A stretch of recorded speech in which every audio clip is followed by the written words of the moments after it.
வணக்கம். மங்கையின் சமையல் சேனலுக்கு உங்களை மீண்டும் வரவேற்பதில் மகிழ்ச்சி. இன்றைக்கி பதிவில் என்ன பார்க்க போகிறோன்னா, சைவ நெத்திலி குழம்பு. அதாவது வாழைப்பூ வச்சு மீன் குழம்பு மாதிரியே சுவையை எப்படி செய்கிறதுங்கிறதுக்காக பொருட்கள் எடுத்து வச்சுருக்கேன். அதுக்காக மெயின் இன்க்ரீடியண்ட் வந்து வாழைப்பூ. இப்படி தனித்தனி எதெல்லாம் ரொம்ப பெருசாகவும் முத்துனதாகவும் இல்லாமல் மீடியம் சைஸில் அதை எடுத்து வச்சுருக்கேன். அதுபோக தாளிக்கிறதுக்கு கடுகு, வெந்தயம், கருவேப்பிலை, வெங்காயம், தக்காளி, மசாலா வந்து மல்லித்தூள், மிளகாத்தூள், வெங்காயம், தேங்காய், அதுக்கு தேவையான அளவு புளி. இதை வந்து நம்ம கொஞ்சம் கடல மாவு, உப்பு காரம் போட்டு பொரித்து எடுத்துக்கணும் தனியாக. அதுக்காக நான் வந்து கடல மாவு, உப்பு காரம் போடல, பஜ்ஜி மாவு இருந்தது, அதையே கொஞ்சம் எடுத்துக்கிட்டேன், ஒரு 2 ஸ்பூன் அளவுக்கு. அதுக்கு முன்னாடி நம்ம வெங்காயத்தை கொஞ்சம் வணக்கிடலாம்.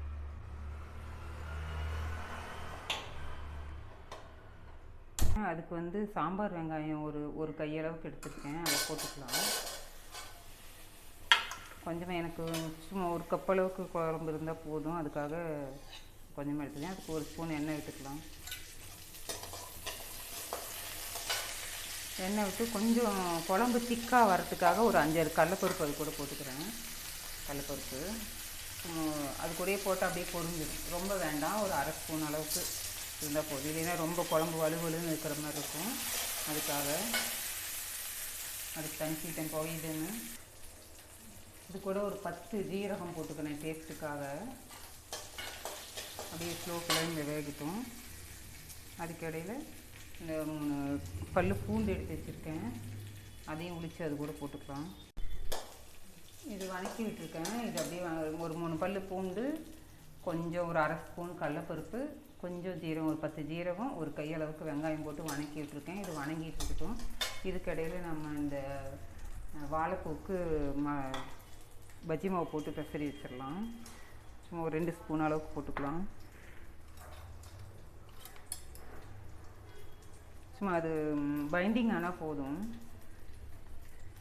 பஜ்ஜி மாவு இல்லைன்னா கடலை மாவு, உப்பு காரம் போட்டால் போதும். அது கழுவி எடுத்திருக்கேன், அதனால் அதில் இருக்கிற ஈரமே போதும்ன்ட்டு நான் அப்படியே போட்டேன். இல்லை பத்தாதுன்னா கொஞ்சமாக தண்ணி தெளிச்சுக்கோங்க.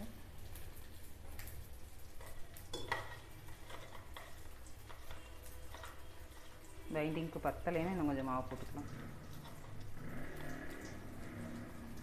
இது ரெடி பண்ணுறதுக்கு முன்னாடி ஏன் நான் வெங்காயத்தை வதக்கி விட்டேன்னு சொன்னாக்கா, நம்ம குழம்பு வெந்து கடைசியாக இறக்க போகும்போது தான் இதை போட போகிறோம். ஏன்னா வந்து இது ஆல்ரெடி பொரிஞ்சிடுது. இது ஆக்சுவலாக நான் வேக வைக்கல, அப்படியே பச்சையாக தான் எடுத்துருக்கேன். பைண்டிங் போட்டுட்டேன், ஓரளவுக்கு எல்லாம் பைண்ட் ஆயிடுச்சு. இது அப்படியே இருக்கட்டும். அதை ஒரு பக்கம், அந்த பக்கம் வேற ஒரு வடைச்சட்டி வச்சு பொரித்து எடுத்துக்கலாம். அதுக்கு முன்னாடி வெங்காயம் வதங்கிடுச்சான்னு பார்க்கலாம். புளிக்குழம்பை பொறுத்த வரைக்கும் வெங்காயம் வதக்கி தான் போடணும் அப்படிங்கிறது இல்லை, பச்சையாக போட்டால் கூட நல்லா தான் இருக்கும். நான் இந்த கடலைப்பருப்பு பூண்டெல்லாம் போடுறதுனால சரி கொஞ்சம் ஒரு வேக்காடு வந்தால் நல்லா இருக்குமே அப்படிங்கிறதுக்காக போட்டுருக்கேன்.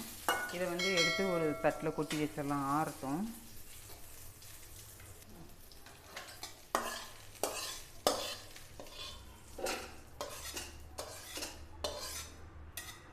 இது ஆறுறதுக்குள்ளே மங்கையின் சமையல் சேனலை சப்ஸ்கிரைப் பண்ணிக்கோங்க. பெல் பட்டனையும் ஆல் பட்டனையும் கிளிக் பண்ணிக்கோங்க. அப்போ தான் நம்ம வீடியோ வரும்போது உங்களுக்கு நோட்டிஃபிகேஷனில் காமிக்கும். எனக்கு தெரிஞ்ச வரைக்கும் உங்களுக்கு நல்லா சுவையாக சமைச்சு காமிக்கணும்னு ஆசைப்பட்றேன். சப்போர்ட் பண்ணுங்கள், சப்ஸ்கிரைப் பண்ணிக்கோங்க. இப்போ மறுபடியும் ஒரு 2-3 ஸ்பூன் அளவு, 2 இல்லைன்னா 3 ஸ்பூன் அளவுக்கு எண்ணெய் ஊற்றிக்கலாம். புளிக்குழம்புல கொஞ்சம் எண்ணெய் தூக்கலாக இருந்தால் நல்லா தான் இருக்கும். ஆனால் அடிக்கடி புளிக்குழம்பு வச்சு நம்ம இந்த மாதிரி எண்ணெய் அதிகமாக சேர்த்திக்கிறது ஹெல்த்துக்கு நல்லதில்லை. அதனால் நம்ம கொஞ்சமாகவே. எண்ணெய் நல்லா சூடாயிடுச்சு. இப்போ எடுத்து வச்சுருக்கிற கடுகு, வெந்தயம் 2 போட்டுக்கணும். புளிக்குழம்புக்கு வந்து மெயின் ஃப்ளேவர் கொடுக்கறதே இந்த வெந்தயம் தான். 2ஐயும் போட்டுக்கலாம். போட்டதையும் பொரிஞ்சிடுச்சு.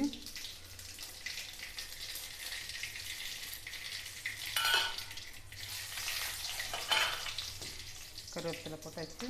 வெங்காயம்,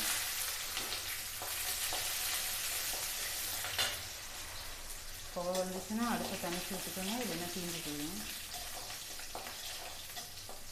இதுடைய தக்காளியும் போட்டுடலாம். இதில் இப்படி போட்டு வதக்கிறதுங்கிறத விட நம்ம அரைச்சிட்டோம்னா நல்லாயிருக்கும். ஒரு 1/2 தக்காளி மட்டும் இதில் போட்டு வதக்கிறேன். இது 1/2 தக்காளியை அரைக்கிறதுல போட்டுறேன்.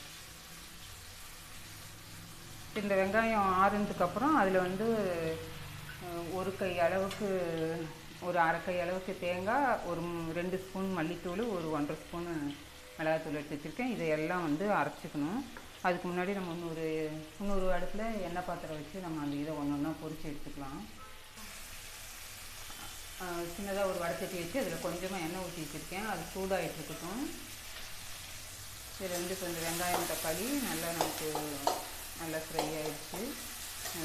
தக்காளி வந்து உருமானம் இல்லாமல் பண்ணிக்கோங்க, இல்லைன்னா அது தாக்கலையாட்டம் நடக்கும். பண்ணியாச்சு. இப்போ நம்ம கரைச்சி வச்சுருக்கிற புளியை இதில் ஊற்றிடலாம். கரைச்சி பார்த்து ஊற்றிக்கோங்க.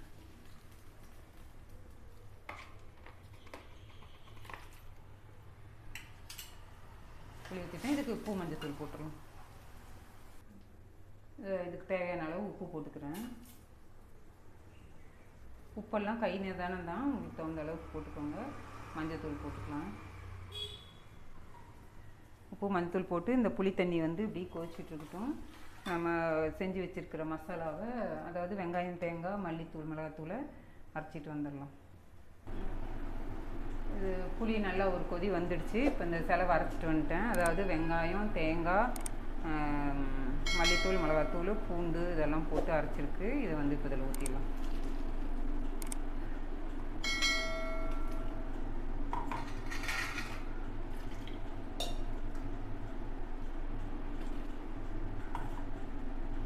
குழம்பு வந்து ரொம்பவும் தண்ணியாக வச்சிடாமல் ரொம்பவும் கெட்டியாகவும் இல்லாமல் குழம்பு வேகிற அளவுக்கு தண்ணி ஊற்றிக்கிட்டால் போதும்.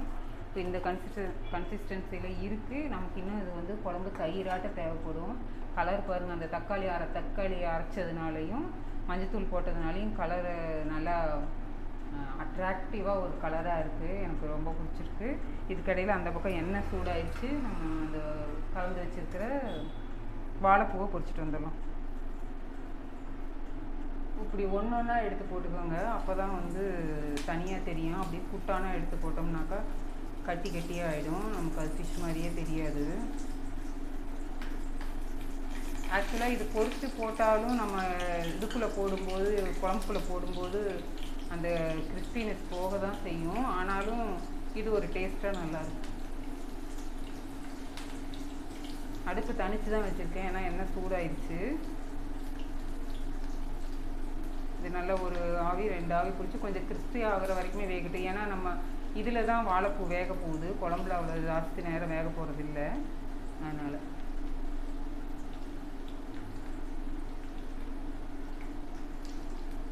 கொஞ்சமாக தான் செய்கிறேன். இன்றைக்கி எல்லாம் குடும்பமெல்லாம் 3 பேர் 4 பேர் அந்தளவுக்கு ஆயிடுச்சு. அதுலேயும் வந்து காலையிலைக்கும் நைட்டுக்கும் டிஃபனுங்கும்போது குழம்பு வந்து மத்தியானம் ஒரு நேரத்துக்கு தான், ரொம்ப கம்மியாக தான் செய்கிறோம். இன்றைக்கி நிறையா செய்கிறது கூட சீக்கிரம் செஞ்சிடலாம் போல், கொஞ்சமாக செய்கிறது தான் கஷ்டமாக இருக்குது. அதனால் இப்போ கொஞ்சமாக செஞ்சு தான் உங்கள்கிட்ட காமிக்கிறேன். இதுவே வந்து ஜாஸ்தியாக தான் இருக்குன்னு வச்சுக்கோங்களேன். குழம்போட அளவு வந்து எனக்கு கூடுதலாக தான் தெரியுது. ஒரு 5லேருந்து 6 பேர் சாப்பிட்லாம் அந்த குழம்பு. இது வாழைப்பூ வந்து நல்லா பொரியட்டும். அதுக்குள்ளே நீங்கள் வந்து மங்கையின் சமையல் சேனலை சப்ஸ்கிரைப் பண்ணிக்கோங்க. பெல் பட்டனையும் ஆல் பட்டனையும் கிளிக் பண்ணிக்கோங்க. உங்களோட சப்போர்ட் எங்களுக்கு ரொம்ப ரொம்ப முக்கியம். பொரிஞ்சிருச்சு, இதை எடுத்துடலாம். இப்போ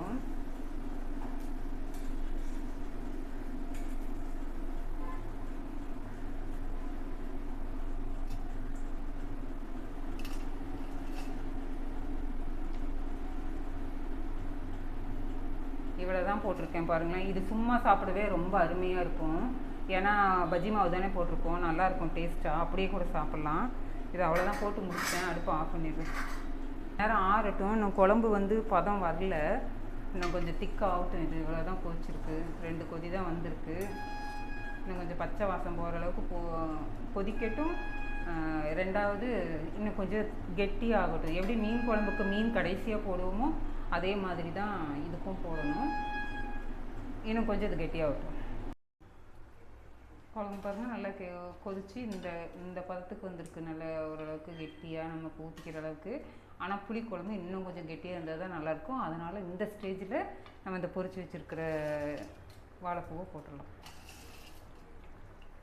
இது போட்டு ஒரு 2 கொதி வந்தால் போதும். இது வேகிறதுக்கும் குழம்பு கெட்டியாக இருக்கும், சரியாக இருக்கும். ஒரு 2 நிமிஷம் மூடி வச்சிடலாம். அப்படியே ஒரு 2 நிமிஷம் ஆயிடுச்சு, எடுத்துடலாம். எப்படி கப்புன்னு புகை அடிக்கிறது நல்லா, ஏன்னா புகை அதாவது அந்த ஆவி உள்ளே பிடிச்சிருக்கு. அதாவது குழம்பு நல்லா திக்காயிடுச்சு, தெறிக்க ஆரம்பிக்குது.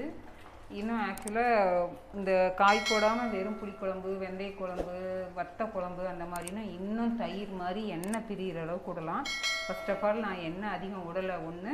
ரெண்டாவது, நம்ம அந்த காய் போட்டிருக்கனால அவ்வளோ கெட்டியாக வேண்டாம், ஓரளவுக்கு இருந்தால் தான் நல்லாயிருக்கும். இதில் வந்து இப்போ என்ன பண்ணணும்னா, கஸ்தூரி மேத்தி இருந்ததுன்னா கொஞ்சம் இந்த அளவுக்கு எடுத்து போட்டுக்கோங்க. கஸ்தூரி மேத்திங்கிறது வேறு எதுவும் இல்லை, வெந்தயக்கீரையோட காஞ்ச வருஷன் தான் வந்து கஸ்தூரி மேத்திங்கிறது. இது நல்ல ஃப்ளேவர் கொடுக்கும், நல்லாயிருக்கும். இப்போ கார்னிஷ்க்கு கொத்தமல்லி தலையும் போட்டுக்கலாம். இப்போ கொஞ்சம் போட்டிருக்கேன், பாத்திரத்தில் சிப் பண்ணிவிட்டு நம்ம இப்போ போட்டுருவேன். இப்போ அடுப்பு ஆஃப் பண்ணிடுறேன், ஏன்னா நல்லா தளப்புறம் கொதிக்குது பாருங்கள். இதுக்கு மேலே தண்ணி இல்லை இதில் சொல்கிறதுக்கு. இன்னும் தயிராட்ட வேணும்னா இன்னும் சொல்லிக்கலாம். இது ஆறுச்சுன்னா இன்னும் கெட்டியாகும்.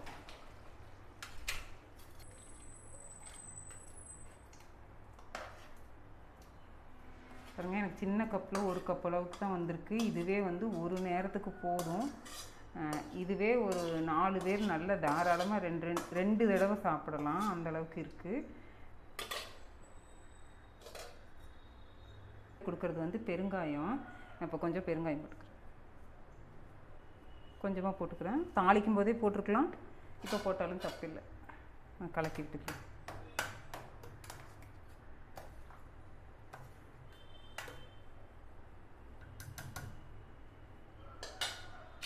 இப்போ மேலே கொஞ்சம் கொத்தமல்லி தழை தூவிடலாம். தூவிட்டு அப்படியே கப்புன்னு மூடி வச்சிட்டோம்னா அந்த சூடாக இருக்கிறதுக்கு இந்த கொத்தமல்லி தழை அந்த ஆவியிலேயே வெந்து அந்த கொத்தமல்லியோட ஃப்ளேவரு நல்லா இறங்கியிருக்கும். சாப்பிட்டு பாருங்கள், ரொம்ப அருமையாக இருக்கும். டேஸ்ட்டு ரொம்ப நல்லாயிருக்கும்.